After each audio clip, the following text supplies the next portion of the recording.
O que acontece nesse cenário atual? Esse cenário atual a gente tem que entender o que é o Trump. É decisivo entender o que é o Donald Trump.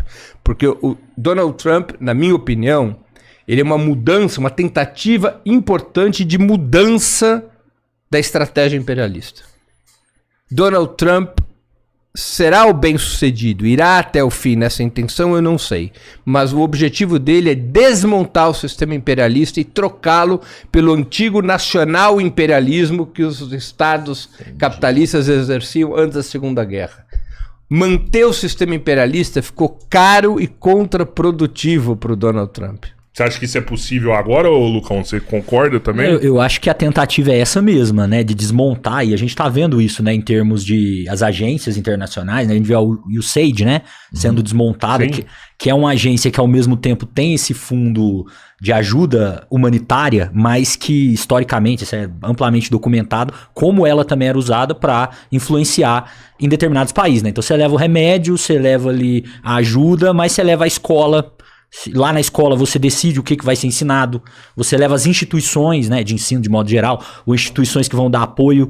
Acho que é por aí mesmo que o Breno falou. Você teve um sistema, né, que foi montado no pós-Segunda Guerra Mundial. Esse sistema acabou ficando gigantesco, né, superou e se tornou hegemônico já com o fim da Guerra Fria. Né, 91, você teve inclusive a expansão do capitalismo para essas regiões, né, a Rússia, os países que faziam parte da ex-União Soviética, o leste europeu, países na África também, passaram alguns pelo menos, a liberalização da economia, na verdade, ela aconteceu em larga escala nos anos 90, né? Você teve assim, Israel, por exemplo, né? Israel tem uma tradição, talvez, né? Uma tradição de ter movimentos mais trabalhistas, uma esquerda israelense. Isso perdeu muita força também dos anos 90 para cá, com o fim da União Soviética, né? Um sistema de seguridade social, tudo isso existia com mais força, e o liberalismo que o Brasil passou aqui com o Fernando Henrique, isso foi no mundo inteiro, né? O Collor. Então eu acho que é por aí. De fato, primeiro, né? A gente está migrando de um sistema que era bipolar, né? União Soviética e Estados Unidos, para um sistema unipolar, só os Estados Unidos, como o Breno citou, né? Na década de 90, isso durou pouco, e agora a gente já está num sistema multipolar, com várias potências disputando os espaços ali, ou a hegemonia internacional.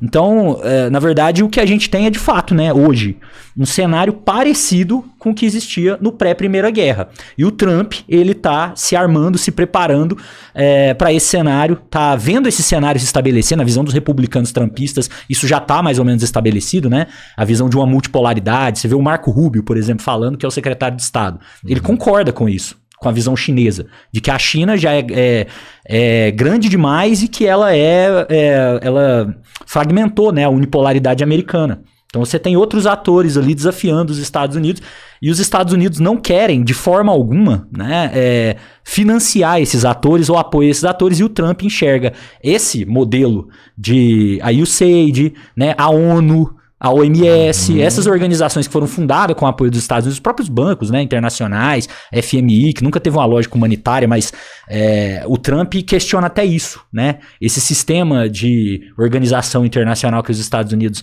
arquitetaram, para ele deu errado, né, para o trumpismo. Mas eu vejo que, igual o Breno fala, para esse projeto nacionalista dos Estados Unidos dar certo, ele tem que romper totalmente a dependência que eles têm com a China hoje. E eu vejo que isso não é possível. Os Estados Unidos é totalmente dependente da China nesse momento. Olha, que problema que os Estados Unidos têm que resolver para que essa estratégia do Trump possa ter sucesso? Os Estados Unidos estão numa encalacrada. Eles se colocaram numa encalacrada. Tem um depoimento muito interessante da Hillary Clinton, que a gente também encontra fácil no YouTube, em que ela diz: nós é que criamos a China. Exato. Nós permitimos que a ganância das nossas corporações as levassem para fora dos Estados Unidos, diretamente para a China, carregando as cadeias de valor que essas corporações controlavam. Esse era o ambiente da chamada globalização. Por que a extrema-direita norte-americana se diz antiglobalista? Porque o que foi a globalização? Se a gente espremer, a globalização é um processo simples. É um processo pelo qual, especialmente depois dos anos 80, Os Estados Unidos, que era a grande economia capitalista do mundo e o grande mercado, eles abriram seu mercado para todos os demais países, em troca desses outros países abrirem seus mercados para os investimentos, para os capitais e para as mercadorias norte-americanas. Isso é a globalização. Na hora que você faz isso, em que você também tem, nesse mesmo contexto, um processo de restauração capitalista em vários países depois do fim da União Soviética, e que você tem as reformas na China, na hora em que todos esses fatores se juntam, o que fizeram as corporações norte-americanas? Elas foram buscar custos de produção mais baixos, salários mais baixos, matérias-primas mais baixas, custo da terra mais baixo. E essas grandes corporações migraram para fora dos Estados Unidos e migraram para a China, porque a China oferecia nos anos 90 e no início do século XXI poucos impostos, baixos salários. Mão de obra barata. Não é? E muita mão de obra. E muito mercado interno. Não é? E essas corporações, elas se transferem para fora dos Estados Unidos, vão para a China, carregam capitais e tecnologia. Os chineses aceitaram a chegada daqueles capitais desde que os contratos fossem de transferência de tecnologia. Exato. Os Estados Unidos se desindustrializam. Os Estados Unidos começam a ter uma balança comercial deficitária. Parte desse déficit é provocado pelas exportações das corporações norte-americanas que estão na China, na Índia, no Vietnã. São empresas norte-americanas que exportam para os Estados Unidos. Caraca. Então, as corporações norte-americanas com a globalização, elas foram aumentar seus lucros produzindo por menos custos no exterior. Elas comercializavam com os Estados Unidos, elas enriqueciam, suas taxas de lucro disparavam, mas os Estados Unidos como nação, os Estados Unidos se empobreciam, se desindustrializavam, a classe média norte-americana se endividava, perdia renda, a classe trabalhadora perdia emprego. Houve um momento em que esse negócio da globalização passou inclusive a não interessar a setores da própria burguesia norte-americana. Porque aqueles setores mais tradicionais que não conseguem se internacionalizar já não conseguiam recuperar no exterior o mercado que eles estavam perdendo dentro dos Estados Unidos. Eles estavam sendo esmagados pela concorrência internacional e esses setores da burguesia norte-americana não conseguiam recuperar esse déficit comercial interno com um lucro no exterior. Esses setores começaram a ficar bravos com a globalização. Que setores são esses? Construção civil, da onde vem o próprio Donald Trump, siderurgia, metalurgia, indústria automobilística, que não conseguiam, foram perdendo condições de competitividade no exterior, porque a China vai se desenvolvendo cada vez mais aceleradamente, e a China começa a ter as suas próprias fábricas de automóveis, e a China começa a ter suas próprias siderurgias, suas próprias metalurgias. E esses setores da burguesia norte-americana começam a dizer, chega de globalização. Está na hora dos Estados Unidos fechar as portas para essas facilidades para os capitais estrangeiros. É necessário novamente usar os instrumentos tarifários, como os Estados Unidos utilizaram no século XIX, para tentar, através do monopólio do mercado interno, recuperar a indústria e as empresas norte-americanas, repito, que não conseguem se internacionalizar. Mas nesse Trump momento, tentou, né? essa guerra tarifária não e basta. é por isso o Trump tentou isso aí. Agora, o que quer dizer? O que ele está tentando com as tarifas? O que ele está tentando com as tarifas? Ele está tentando um duplo choque. Ainda é cedo para a gente ter uma conclusão definitiva se funcionou ou não. Não sei. Aparentemente, ele criou um caos, mas é necessário um pouco mais de tempo para nós entendermos a reação da economia norte-americana. Eu prefiro ser cauteloso nessa análise porque ainda há chão para correr. O que ele buscou? Quando ele ergue as tarifas, ele está encarecendo os produtos chineses, brasileiros, vietnamitas, indianos. E esses produtos, ao se encarecerem, eles ficam menos competitivos do que produtos de empresas norte-americanas ou produtos fabricados internamente. Com isso, Em tese, ele impulsiona aquilo que os economistas chamam de substituição de importações. Todos os países da história usaram as tarifas para desenvolver sua própria indústria. Mas é possível industrializar os Estados Unidos de novo? Os Estados Unidos têm mão de obra para trabalhar nessas indústrias? O povo americano está pronto para isso? A gente está falando de uma prática. A gente está falando de uma prática que está acontecendo há 40 anos. Aí de repente você fala assim, ó, vamos mudar isso. Não dá certo mais. Veja, eu acho pouco. Claro, tem muito risco nessa operação do Donald Trump. Agora, eu repito, eu acho cedo para testar que essa estratégia vai fracassar. Porque os Estados Unidos têm reservas de riqueza, de tecnologia e de poder que não devem ser menosprezadas. Eu acho, como você acha, pelo jeito, que a tendência não dá certo. Agora, a gente tem que observar com atenção. Há um segundo objetivo de Donald Trump, que é forçar as corporações norte-americanas que estão no exterior a reinternalizarem as suas plantas. Então, isso também é uma reserva econômica nada desprezível. Por exemplo, se a Apple decide transferir suas plantas que estão na China para os Estados Unidos, isso gera valor, gera emprego dentro dos Estados Unidos em alto grau. Reinternaliza uma cadeia de valor decisiva, que é a cadeia vinculada diretamente aos semicondutores, a cadeia da telefonia celular e assim por diante. Né? Ela não vai fazer isso. Eu acho que a China já tem um dela. Quando era só ela podia voltar e ficar com o mercado. Se ela volta para lá, a China toma conta do resto do mercado inteiro do mundo. Eu concordo com isso. Entendeu? A chance de dar errado são enormes. Mas qual era a outra alternativa? Veja só a encalacrada do capitalismo norte-americano. Qual outra estratégia ele podia ter? Mas perderam o time. Você quer falar, uma parada aí? Eu ia comentar, assim, que os Estados Unidos, né, meio canetada, né? O pessoal, né, você volta as empresas pra cá, senão você vai sofrer tarifa. Mas a própria Apple, né, o Tim Cook lá, que é o CEO da Apple, ele comentou que o custo do iPhone pro americano, né, em dólar, vai subir muito. E o produto vai ficar, provavelmente, inclusive, defasado do ponto de vista da corrida tecnológica contra outras multinacionais. Então, você pega o que lá na Coreia, por exemplo, você tem ali o smartphone coreano, gente, vocês lembram aí? Que é o principal, pô.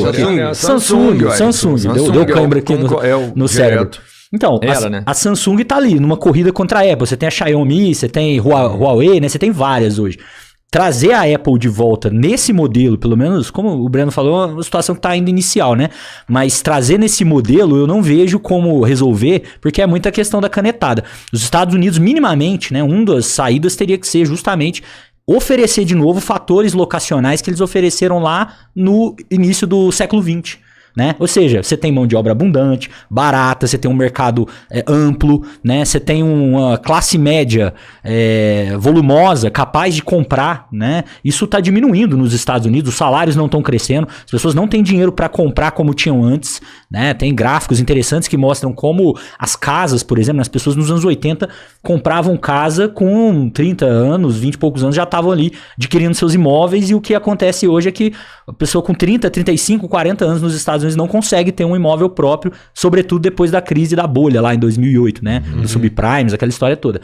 Então, passa por aí, né? Os Estados Unidos têm que oferecer condições. Por exemplo, infraestrutura, né? Ficou defasada. A China, a gente olha para o sistema de transporte chinês, muito diferente.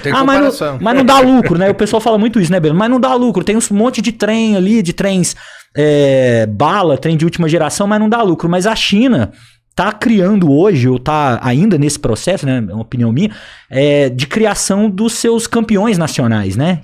Assim como os Estados Unidos criaram, né? Os seus campeões que depois vão disputar no mercado internacional. Então você precisa fortalecer essas empresas, fortalecer esses serviços, esses setores, para eles conseguirem bater de frente com a França, com a Grã-Bretanha. Você acha que esse setor de transporte chinês vai ser uma carta na manga ali no futuro? Subsidiado hoje. Ele vai falar, Brasil, você quer ter igual? Eu vou vender para você, vou colocar aí. É uma opção, é algo que o Brasil, eu acho, né, particularmente, deveria estar fazendo pressão, participação dentro do BRICS, para que o Brasil está perdendo a bola, Mas né? eu joguei Brasil como exemplo. Você acha que a China no futuro vai fazer isso com vários outros países? Ó, eu vou vender o que eu fiz aqui com o sistema de transporte, eu vou colocar aí, vou replicar aí para você. vai ser um campeão nacional deles. A China já tem vários. Deixa eu só tentar organizar as coisas aqui. A China já tem alguns campeões nacionais, está buscando fortalecer mais ainda eles, né? Essas empresas que eu citei. A China tem 30 empresas de petróleo, igual a Petrobras, por exemplo. Caraca. Tem 30, igual a Petrobras. Tem muitas outras, assim, de setores grandes também, né? Então, a China, ela tá fortalecendo esses grupos para disputar internacionalmente. E o caso específico lá do transporte, eu vejo assim, que a China não vai sair dando de mão beijada, né? De qualquer tecnologia para qualquer um, né? Caro pra eles terem aquilo Exato. lá, né? Então, assim, você tem que observar o grau de parceria, o grau de intimidade, de amizade que esses países têm. Eu vejo o Brasil, por exemplo, como vacilante, né, nessa relação com a China, porque poderia estar se colocando de uma maneira, sobretudo no governo Lula, né, se colocando de uma maneira mais próxima. E você tem o estabelecimento de acordos estratégicos, né, o swap cambial, por exemplo, né, tentativa de, já é uma realidade, né, fazer comércio via dólar e a moeda chinesa, né? O renminbi.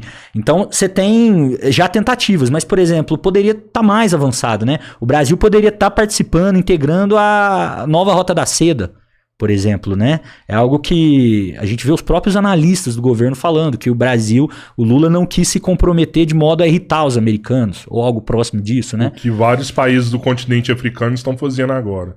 Vários. Fortalecendo sua relação com a China. Pra você ter ideia, né? A China está fortalecendo, por exemplo, a agricultura de soja na Tanzânia. Por quê? Porque o Brasil é o maior exportador de soja para a China hoje, é um amigo, é um parceiro, mas vai saber daqui 20 anos. Ainda mais o Brasil com a estabilidade política como com setores que tem, né, que são anti-China. Então a China está buscando, né, os seus interesses ali. Esse caso do trem-bala, o Brasil tinha que estar ali, né, o TAV, né, o trem de alta velocidade, que chegou a ser... quase, né, sair do papel no governo Dilma, aí você teve o golpe, teve tudo, né, o impeachment para algumas pessoas. Então, assim, eu vejo a China como um parceiro potencial, eu vejo interesse nela, né, em tentar quebrar essa hegemonia norte-americana aqui na América do Sul, né, o Brasil é o país-chave para isso, mas o Brasil, ele tem resistências, né. O Lula não desce do muro, o Lula não desce do muro. É um pouco isso, viu? Então, mas por outro lado, eu vejo, por exemplo, a aproximação muito e nem discreta da China aqui. Por exemplo, a gente sabe que tem uma ferrovia, talvez uma das maiores, a China vai fazer, e tá travada aqui dentro do Brasil ainda para seguir. Mas vai seguir? Óbvio que vai. Alguém tem um interesse maior que tá segurando isso, mas vai passar. A gente vê reservas aí de terras raras, quem tá na frente da negociação já é a China, aqui dentro do Brasil. Então, assim, eu vejo o Brasil não diferente do que sempre foi. Aqui é país que tá lá, que quer ser amigo de todo mundo e que, sim, concordo, em alguns momentos essa postura te deixa enfraquecido de alguns lados, porque ou você tá com alguém ou você tá sem ninguém. Robertinho, desculpa te interromper, mas é porque assim, como eu tava falando, eu acho que tá emergindo um novo momento, o Breno também falou isso, né? Sim. Nós estamos num momento de... o Brasil já perdeu o bonde da história várias vezes. Já, né? E agora, assim, tem outras oportunidades surgindo. E eu acho que é hora de ser um pouco mais incisivo, sabe? O governo brasileiro. O Lula, ele, na minha opinião, ele não vai mal exatamente na política internacional. Talvez seja. Na política internacional, né? Talvez não seja. Talvez seja onde ele vá melhor, assim, até. Se a gente Você acha que Israel influencia essa relação do Brasil com a China? Não, eu acho que Israel não tem peso hoje dentro do governo Lula para fazer isso, não. Mas os Estados Unidos, e aí, Breno, quer falar alguma coisa sobre isso? Aí Não, acho que talvez a melhor maneira de a gente compreender esse tema da relação Brasil-China, se a gente sair um pouco do nosso país e olhar o mundo hoje, né? Porque aí nós vamos, creio que nós possamos compreender melhor as decisões que vão sendo tomadas pelo governo brasileiro. Nós estamos, como a gente estava conversando antes, a gente vive uma crise dessa ordem unipolar a qual o Lucas se referiu, né? Aquela crise da hegemonia dos Estados Unidos. Está nascendo uma nova ordem multipolar, mas ela ainda não nasceu. Nós estamos numa situação, como dizia o filósofo e revolucionário italiano Antonio Gramsci, uma situação na qual o velho está morrendo, mas o novo ainda não nasceu. É uma situação de transição que a gente vive. Na verdade, é uma transição marcada não propriamente pela multipolaridade, mas por uma nova bipolaridade, que é a bipolaridade entre os Estados Unidos e a China. A China tem como programa multipolaridade e ela vai formando alianças ao redor do objetivo da multipolaridade. Os Estados Unidos têm como interesse manter a sua influência e a sua hegemonia. Então, qual é o grande confronto do mundo hoje? Que se expressa em termos econômicos, políticos, diplomáticos, culturais, militares. O grande confronto do mundo hoje é um confronto entre os Estados Unidos e o sistema imperialista que os Estados Unidos ainda lideram, e esse campo contra-hegemônico, com muita diversidade interna, que é liderado pela China. Veja que eu estou usando palavras diferentes. Os Estados Unidos dirigem um sistema. Um sistema tem instituições, disciplina interna e hierarquia. Está montado.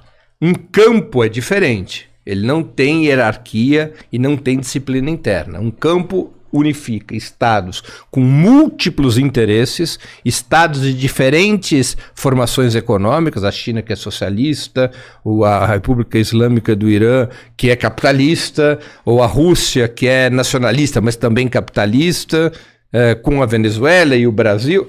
É um campo com estados heterogêneos, com estados que possuem, repito, diferentes formações econômicas e sociais, mas todos esses estados têm em comum uma contradição com a hegemonia norte-americana e com o sistema imperialista. Esse é o grande conflito do mundo.